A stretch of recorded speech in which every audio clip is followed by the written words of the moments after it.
The biggest failure on Tesla Model Y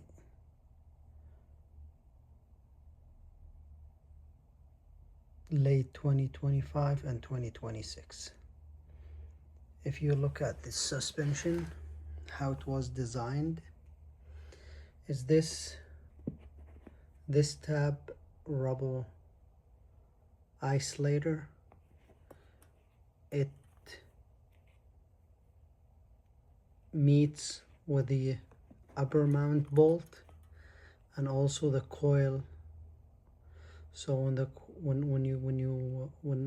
even if it's a small pump, one after the other, fine, at the end this coil will make it way to break through and then start hitting this bolt. See this bolt? It will contact this bolt directly. It's like there is no isolation rubble between, and this is the biggest problem they have. Tesla trying to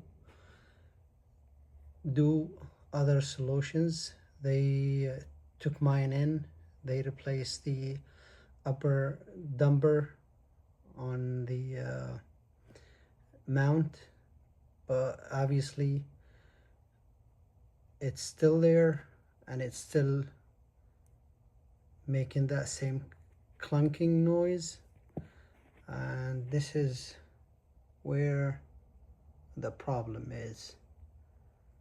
Tesla need to update this part, if not replace a whole brand new suspensions.